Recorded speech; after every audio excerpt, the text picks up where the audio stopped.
နေ့စဉ်တောက်သားဆက်ရှာစီအသုံးပြုဖို့ရာသီသွေးစပေါ်သည့်ရက်မှ9ရက်အတွင်းစားတောက်ပါ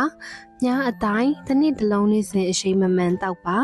ဆေးကပ်ရှိဆေးအားလုံးကုန်သည်နှင့်ဆေးကပ်အသစ်မှဆေးလုံးကိုနောက်တစ်နေ့တွင်ဆက်တောက်ပါ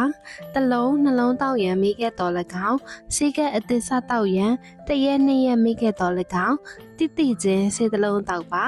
ခါတိုင်းတောက်နေကြပုံမှန်အချိန်မှလည်းတောက်နေကြအတိုင်းတစ်လုံးတောက်ပါဆေးသုံးလုံးနှင့်အထက်တောက်ဖို့မိခဲ့လျင်ကျန်းမာရေးဝန်ထမ်းများနှင့်တိုင်ပင်မှာဆေးကပ်အစားကစားမှာအောက်ပါလက္ခဏာများခံစားရတတ်ပါတယ်။ပြုအပ်တတ်ပါတယ်။အစာစားပြီးချိန်အိယာဝင်ချိန်တွေမှာတောက်ရင်တော့တက်တာပါတယ်။2လ3လကြာရင်ပျောက်သွားမှာပါ။ရှင်သားသွင်းလာတတ်ပါတယ်။တချို့ကအနှင်းငယ်ဝါလာတတ်ပါတယ်။ကိုလက်လှုပ်ရှားလေးချိန်ငန်းလုပ်ပေးပါ။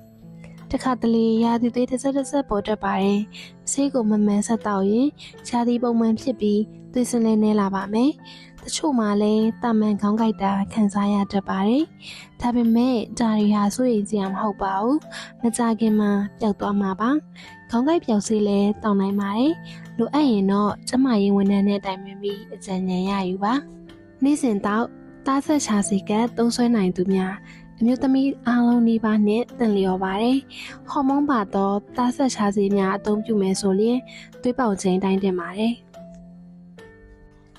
နေ့စဉ်တော့သားဆက်ရှာစီကမတုံးဆွဲတင်သူများသွေးလေးဘက်နာယောဂရှိသူများခေါင်းတရှမ်းကိုက်ရှင်းဖြစ်သူများရှင်သားကင်ဆာရှိသူများ